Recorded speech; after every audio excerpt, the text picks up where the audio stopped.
Hello everyone, कैसे हैं आप सब। होपफुली फाइन होंगे। तो मैं उम्मीद करता हूँ आज का जो ट्रेडिंग डे है आपका वो भी प्रॉफिटेबल गया होगा। तो एक और वीडियो लेकर हम आपके सामने प्रेजेंट हैं। इस वीडियो में हम क्या डिस्कस करने वाले हैं, इस वीडियो में छोटी छोटी जो टर्मिनोलॉजीज होती हैं ऑप्शन मार्केट की, जिनको लेके लोगों के बीच में कन्फ्यूज़न होता है, हम उन टर्मिनोलॉजीज को डिस्कस करने वाले हैं। जैसे दो वर्ड बड़े पॉपुलर हैं, एक है वॉल्यूम और एक है ओपन इंटरेस्ट। यूजुअली जो लोग होते हैं इन दोनों टर्म्स के बीच में कंफ्यूज्ड होते हैं कि वॉल्यूम क्या है, ओपन इंटरेस्ट क्या है। कई लोग दोनों को सेम मान लेते हैं, कई लोग और भी कंफ्यूजन में रहते हैं। तो हम इन दोनों टर्म्स के बीच में जो डिफ्रेंशिएशन है इस वीडियो में उसको क्लैरिफाई करने का ट्राई करेंगे। तो आइए इस वीडियो को स्टार्ट करते हैं और इन दोनों बेसिक टर्म्स है, बहुत बेसिक टर्म्स है ऑप्शन की, इनके बीच में जो डिफ्रेंशिएशन है, जो लाइन है डिफरेंस की, उसको क्लियर करने का ट्राई करते हैं। ठीक है, तो सबसे पहले शेयर्स में वॉल्यूम की बात कर लेते हैं। तो शेयर्स में तो वॉल्यूम बहुत ही आसान है, सबको ही पता है कि नंबर ऑफ शेयर्स जो एक्सचेंज होते हैं बायर एंड सेलर के बीच में वो हमारे वॉल्यूम कहलाते हैं। लेट्स से आपने कोई कंपनी के लेट्स से टीसीएस के 100 शेयर बाय किए ए ने, बी ने लेट्स से उसे 100 शेयर सेल किए टीसीएस के, तो वॉल्यूम कई लोग 200 समझते हैं बट वो 100 होगा। ये अगर हम कोई रियल लाइफ एग्जांपल से कोरिलेशन करना चाहें इस सिचुएशन का, क्योंकि रियल लाइफ एग्जांपल से चीज़ें इजीली समझ में आती हैं, तो कुछ उस तरह है कि आप किसी शॉप पे गए, आपने कोई बिस्किट बाई किया और शॉपकीपर ने आपको बिस्किट सेल किया। कभी भी ऐसा नहीं होता कि आप एक बिस्किट दो बिस्किट लेके वापस आए, हमेशा आपके पास एक बिस्किट होता है जो आपने खरीदा है, ऑब्वियस है, और शॉपकीपर ने आपको बेचा है। तो सेम लॉजिक यहाँ पे चलता है। जब हमें कई सिचुएशंस या कई चीज़ें समझ में नहीं आती स्टॉक मार्केट में या ऑप्शन मार्केट में, अगर हम उन्हें रियल लाइफ एग्जांपल से कोरिलेट कर लेते हैं तो चीज़ें बड़ी आसानी से वहाँ पे क्लियर हो जाती हैं। तो ये केस भी उसी तरह है। तो लेट से मैंने 100 शेयर बाई किए, इन्हें बी ने उसे बेचे, तो 100 शेयर दोनों के बीच में एक्सचेंज हुए हैं, तो वॉल्यूम 100 होगा। तो ये वॉल्यूम था शेयर्स में, जब हम शेयर्स में ट्रेडिंग करते हैं तब वॉल्यूम था ये। अब अगर हम ऑप्शन मार्केट में जंप करें तो अगेन दो टर्मिनोलॉजीज है, एक है वॉल्यूम, एक है ओआई। तो इनके बीच में डिफरेंशिएशन क्या है वो समझने का ट्राई करते हैं, जो हमारा मेन फोकस है आज की वीडियो का।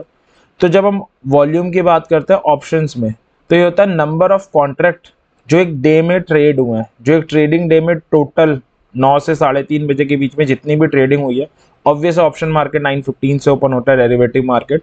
तो स्पेसिफिकली 9:15 से लेकर 3:30 के बीच में जितने भी कॉन्ट्रैक्ट ट्रेड हुए हैं ऑप्शंस के, वो वॉल्यूम कहलाता है। और ओपन इंटरेस्ट क्या होता है? Open interest number of contract जो ओपन रह गए या आउटस्टैंडिंग रह गए, वो कहलाते हैं। तो वॉल्यूम बता रहा है कितने नंबर ऑफ कॉन्ट्रैक्ट ट्रेड हुए हैं, ओपन इंटरेस्ट बता रहा है उन ट्रेड हुए कॉन्ट्रैक्ट्स में से कितने ओपन रह गए। ये दोनों के बीच में बहुत बड़ा डिफरेंस है। हो सकता है इस डेफिनेशन पॉइंट ऑफ व्यू से आपको ये चीज़ ना क्लियर हुई हो, कोई प्रॉब्लम नहीं है, हम इसके एग्जांपल्स देखते हैं तो होपफुली उतना और ज़्यादा क्लियर हो पाएगा। इस स्लाइड से सिर्फ हम ये टेक अवे ले सकते हैं कि दोनों ही कॉन्ट्रैक्ट्स के बारे में बता रहे हैं, वॉल्यूम भी ओवाई भी। वॉल्यूम बता रहा है कितने नंबर ऑफ कॉन्ट्रैक्ट ट्रेड हुए हैं उस डे में, ट्रेडिंग डे में। ओपन इंटरेस्ट बता रहा है कितने ओपन रह गए हैं। लेट्स से दो इंडिविजुअल हैं ए और बी, दोनों लेट्स से ऑप्शन मार्केट में ट्रेड कर रहे हैं। ए ने एक पुट बाय करी बी से, बी ने ए को एक पुट सेल करी। ठीक है, अब दोनों के बीच में एक ट्रेड बन गई, एक कॉन्ट्रैक्ट हो गया पुट का, जिसमें ए बायर है और बी सेलर है। अब मार्केट में कुछ भी हो, मार्केट राइज हो, फॉल हो या वहीं पे रह जाए, तीन ही सिचुएशन हो सकती है कि अगर इसने लेट से निफ्टी की पुट बाय करी है ए ने और बी ने उसे सेल की है। अब इस पॉइंट से या तो निफ्टी राइज हो सकती है या फॉल हो सकती है या वहीं पे रह सकती है। यही तीन सिनेरियो पॉसिबल है। अब इन तीन सिनेरियो में से कुछ भी हो जाए, चाहे निफ्टी राइज हो जाए, फॉल हो जाए या वहां पे भी रहे, तो भी ऐसा नहीं हो सकता कि दोनों को लॉस हो जाए। एक को लॉस होगा, एक को प्रॉफिट होगा। लेट से निफ्टी राइज हो जाती है तो ए को लॉस होगा क्योंकि उसने पुट बाय करी है, वो एक्सपेक्ट कर रहा था प्राइस गिरेगा। बी को प्रॉफिट होगा क्योंकि बी ने पुट सेल की है, वो एक्सपेक्ट कर रहा था निफ्टी में राइज आएगा। ठीक है, तो अगर निफ्टी राइज होती है तो ए को लॉस, बी को प्रॉफिट, यानी दोनों में से एक पार्टी को लॉस हुआ। लेट से निफ्टी गिर जाती है, ए ने पुट बाय की थी, उसका व्यू बेरिश था, उसे प्रॉफिट हो गया। बी ने सेल की थी, उसको लॉस हो गया। तो निफ्टी के गिरने से ए को प्रॉफिट हो गया, बी को लॉस हो गया। सेम चीज है, एक पार्टी को लॉस हुआ। अगर निफ्टी सेम जगह पे रह जाती है तो ए को लॉस हो जाएगा, बी को प्रॉफिट हो जाएगा, क्योंकि अगर निफ्टी सेम जगह पे रह जाती है तो टाइम वैल्यू डिके हो जाएगी, और वो बायर के लिए हमेशा नेगेटिव रहता है टाइम डिके होना, और सेलर के फेवर में रहता है, उसके लिए पॉजिटिव होता है। यानी तो बी को लॉस हो, बी को प्रॉफिट हो गया, ए को लॉस हो गया, यानी अगेन तीसरे केस में भी एक ही पार्टी को लॉस हुआ। तो कुछ भी हो, निफ्टी राइज हो, फॉल हो, या वहीं पे रह जाए, ए और बी में से किसी एक पार्टी को लॉस होगा। ऐसा पॉसिबल ही नहीं है कि दोनों को लॉस हो जाए या दोनों को प्रॉफिट हो जाए, तो दोनों में से किसी एक को लॉस हो सकता है।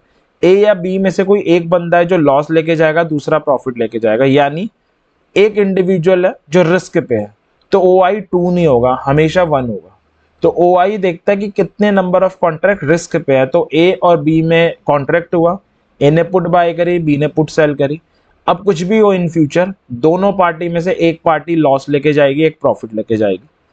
एक्सचेंज बीच में एज अ सेटलमेंट काम करेगा, जिसको प्रॉफिट होगा उसको प्रॉफिट मिल जाएगा, जिसको लॉस होगा उससे लॉस ले लिया जाएगा, ये काम एक्सचेंज करेगा। ठीक है, तो ए और बी में से किसी एक को लॉस हो सकता है, एक पार्टी ऑन रिस्क है, तो ओ आई हो जाएगा 1। तो ओ आई ऐसे ही नंबर ऑफ कॉन्ट्रैक्ट कितने ओपन रह गए हैं उनको काउंट करते हैं।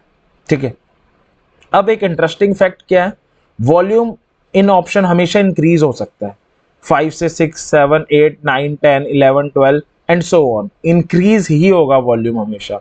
वॉल्यूम कभी डिक्रीज नहीं हो सकता, कभी सेम नहीं रह सकता, इट्स नॉट पॉसिबल। अगर हम ऑप्शन मार्केट की बात करें, जब हम ओपन इंटरेस्ट की बात करते हैं, ओपन इंटरेस्ट इंक्रीज भी हो सकता है, ओपन इंटरेस्ट डिक्रीज भी हो सकता है, ओपन इंटरेस्ट फ्लैट भी रह सकता है। स्टिल नॉट गेटिंग, कोई प्रॉब्लम नहीं, एक सिंपल सा एग्जांपल आपके सामने है। आई होप ये एग्जांपल जितनी भी अभी हमने बातें डिस्कस करी उनको एकदम क्लैरिफाई कर देगा। तो लेट से एक ट्रेडिंग डे का हम एग्जांपल ले रहे हैं, दो इंडिविजुअल है ए और बी। ए ने क्या किया, 5 कॉल बाय करी, बी ने उसे 5 कॉल सेल करी। ठीक है, तो अब ए के पास 5 कॉल है जो उसने बाय की है, बी ने उसे 5 कॉल सेल की है। ठीक है, तो ऑप्शन का वॉल्यूम क्या कहता है, ऑप्शन का वॉल्यूम बताता है कितने नंबर ऑफ कॉन्ट्रैक्ट ट्रेड हुए हैं। तो 5 कॉन्ट्रैक्ट ट्रेड हुए हैं ए और बी के बीच में, तो वॉल्यूम 5 हो जाएगा। ठीक है, ओपन इंटरेस्ट बताता है कितनी नंबर ऑफ पोजीशन ओपन है। अब मार्केट राइज हो या फॉल हो या वहीं पे रह जाए, कुछ भी सिनेरियो हो, ए या बी में से किसी एक को ही लॉस होगा। तो 5 नंबर ऑफ ओपन कॉन्ट्रैक्ट हैं, 5 कॉन्ट्रैक्ट्स में प्रॉफिट और 5 कॉन्ट्रैक्ट्स में लॉस हो सकता है, तो ओपन इंटरेस्ट 5 हो गया। तो वॉल्यूम और ओपन इंटरेस्ट की अभी जो डिजिट है सेम है, वॉल्यूम भी 5 है, ओपन इंटरेस्ट भी 5 है। लेट से सी आता है मार्केट में, सी 2 पुट सेल कर देता है डी को, और डी ने उससे 2 पुट बाय कर ली, यानी 2 नए कॉन्ट्रैक्ट ट्रेड हो गए सी और डी के बीच में। तो वॉल्यूम 5 से 7 हो जाएगा, बिकॉज 5 कॉन्ट्रैक्ट ए और बी के बीच में ट्रेड हुए थे, नाउ सी और डी के बीच में भी 2 कॉन्ट्रैक्ट ट्रेड हो चुके हैं, तो वॉल्यूम 7 हो जाएगा। ओपन इंटरेस्ट भी 7 हो जाएगा। क्यों हो जाएगा, क्योंकि पहले से 5 ओपन पोजीशन है ए और बी के बीच में, 2 नई ओपन पोजीशन क्रिएट हो गई सी और डी के बीच में, क्योंकि सी ने 2 पुट बेची हैं, डी ने 2 पुट बाय करी हैं। अब मार्केट राइज हो, फॉल हो या साइडवेज हो जाए, सी या डी में से किसी एक को तो लॉस होगा ही होगा, एक को प्रॉफिट होगा ही होगा, नो डाउट। तो 7 नंबर ऑफ ओपन कॉन्ट्रैक्ट है जिनमें प्रॉफिट या लॉस हो सकता है, दैट्स वाई ओपन इंटरेस्ट भी 7 हो जाएगा, वॉल्यूम भी 7 हो जाएगा। अब इस प्रोसेस में थोड़ा सा ट्विस्ट लाते हैं। लेट से बी ने जो कॉल सेल करी थी ए को, 5 कॉल सेल करी थी फर्स्ट सिनेरियो में, अब बी क्या कर रहा है, 1 कॉल को बाय कर ले रहा है, यानी 1 पोजीशन से अपनी एग्जिट कर जा रहा है। जो उसने सेल की थी 5 कॉल्स ए को, उसमें से एक कॉल में से वो एग्जिट ले रहा है, यानी बाय कर ले रहा है वापस ए से। अब कॉन्ट्रैक्ट तो ट्रेड हो गया बी और ए के बीच में एक और, तो वॉल्यूम 7 से 8 हो गया। आप देख सकते हो वॉल्यूम कंटिन्यूसली इंक्रीज हो रहा है, 5 से 7 हुआ, देन 8 हुआ, बट इंटरेस्टिंगली ओ आई यहाँ पे एक डिक्रीज हो जाएगा, 7 से 6 हो जाएगा। क्यों डिक्रीज हुआ, जब बी ने ए से एक कॉल वापस बाय कर ली, तो अब ए और बी के बीच में 4 कॉल का कॉन्ट्रैक्ट रह गया। ए के पास 4 कॉल बाय हैं, 4 कॉल बाय हैं, बी के पास, बी ने उसे 4 कॉल सेल करी हुई है, यानी दोनों के बीच में 4 कॉन्ट्रैक्ट हैं जिनमें प्रॉफिट या लॉस हो सकता है। सी और डी के बीच में 2 कॉन्ट्रैक्ट जो हैं वो स्टिल एक्टिव है, तो 4 + 2 6 कॉन्ट्रैक्ट हैं इस वक्त मार्केट में जो एक्टिव है। एक कॉन्ट्रैक्ट बी और ए के बीच में खत्म हो चुका है। तो इंटरेस्टिंगली ओ आई तो डिक्रीज हो गया, बट जैसा कि मैंने इससे पहली स्लाइड में बताया था कि वॉल्यूम कभी डिक्रीज नहीं हो सकता, वॉल्यूम कभी भी स्टैटिक या सेम नहीं रह सकता, वॉल्यूम लगातार बस इंक्रीज होता है, आगे बढ़ता जाता है 5 to 6, 6 to 7 and so on. तो यहाँ भी ये है 5 to 7, 7 to 8। But open interest increase भी हो सकता है जैसे हुआ, डिक्रीज भी हो सकता है जैसे हुआ, और अगले एग्जांपल में सेम भी रहेगा। तो अगला देखते हैं। लेट से सी एक कॉल बाय कर लेता है ए से, ठीक है। सी ने क्या की, कॉल बाय कर ली ए से। इसका क्या मतलब है, ए के पास 4 कॉल थी जो इसने बी से खरीदी हुई थी। अब ए ने उन 4 में से एक कॉल सी को बेच दी, तो ए के पास 3 कॉल रह गई, यानी 3 कॉल के कॉन्ट्रैक्ट ए और बी के बीच में रह गए। बट एक जो कॉल थी उसका कॉन्ट्रैक्ट अब बी और सी के बीच में आ गया, तो एक और कॉन्ट्रैक्ट ट्रेड हो गया, तो 8 से 9 हो गया volume. But O I same रहा। ओ आई क्यों सेम रहा, क्योंकि number of open position same रह गई। कैसे, मैं काउंट करवा देता हूं। 2 ओपन पोजीशन तो सी और डी के बीच में सेम ओपन है, क्योंकि सी ने 2 पुट सेल करी थी, डी ने बाय करी थी। ए और बी के बीच में अब 3 कॉल रह चुके हैं। इनिशियली 5 कॉल्स का ट्रेड हुआ था, एक उन्होंने यहाँ पे बायबैक कर ली, एक यहाँ पे खत्म हो गई। अब एक कॉल में से ए निकल चुका है और उसकी जगह सी आ चुका है, तो ए और बी के बीच में 3 कॉल्स हैं, सी और डी के बीच में 2 पुट्स हैं, तो 5 कॉन्ट्रैक्ट ये हो गए, और एक नया कॉन्ट्रैक्ट अब क्रिएट हो गया सी एंड बी के बीच में, तो एक कॉन्ट्रैक्ट वो हो गया। सी और बी के बीच में क्यों हुआ, मैं दोबारा बता देता हूँ। ए ने 5 कॉल बाय की थी बी से इनिशियली, जिसमें से एक कॉल इसने यहाँ पे खत्म करी, एक से वो टोटल एंड कर दिया कॉन्ट्रैक्ट। तो अब 4 कॉल रह गई थी, जिसे 4 कॉल ए ने बाय करी हुई थी, बी ने उसे 4 कॉल बेची हुई थी। अब सी क्या कर रहा है, सी एक कॉल खरीद ले रहा है ए से, यानी ए ने जो बी से 4 कॉलें खरीदी थी उनमें से एक सी को बेच दी। तो अब ए और बी के बीच में 3 कॉल का कॉन्ट्रैक्ट रह गया और एक नया कॉन्ट्रैक्ट क्रिएट हो गया सी और बी के बीच में। तो ओ आई तो सेम ही रहा, क्योंकि ओपन पोजीशन तो 6 ही है, बट कॉन्ट्रैक्ट क्योंकि एक नया ट्रेड हो गया तो वॉल्यूम इंक्रीज हो गया। तो इसी तरह volume goes on increasing and increasing, वो रुकता नहीं है, वो इंक्रीज होता जाता है। जैसे जैसे कॉन्ट्रैक्ट ट्रेड होते जाएंगे वॉल्यूम इंक्रीज होता ही जाएगा। बट ओ आई इंक्रीज भी होगा, डिक्रीज भी होगा, स्टैटिक भी रहेगा, डिपेंडिंग अपॉन कितनी number of open position market में रह गई है। तो ये बेसिक डिफरेंस है जब हम ऑप्शंस में वॉल्यूम और ओ आई के बीच में डिस्कशन करते हैं, क्योंकि मेजॉरिटी लोग इसमें कंफ्यूज हो जाते हैं। ठीक है, तो ये हमारी इस वीडियो में था। एक बार की टेक अवे अगर लेना चाहें तो सिंपल सा है कि वॉल्यूम बताता है कितने नंबर ट्रेड हुए हैं कॉन्ट्रैक्ट, ओपन इंटरेस्ट बताता है कितनी नंबर ऑफ ओपन पोजीशन है, पहला की टेक अवे है। दूसरा की टेक अवे है कि वॉल्यूम हमेशा इंक्रीज होता है, वो कभी डिक्रीज नहीं होता, कभी सेम नहीं रहता। ओ आई हमेशा इंक्रीज भी हो सकता है, डिक्रीज भी हो सकता है, और फ्लैट भी रह सकता है, यानी सेम भी रह सकता है। तो ये 2 की टेक अवे है जो इस वीडियो से हम ले सकते हैं। मैं उम्मीद करता हूँ कि इस वीडियो ने आपकी जो बेसिक कंफ्यूजन है वॉल्यूम और ओपन इंटरेस्ट के बीच में वो दूर करने में हेल्प की होगी।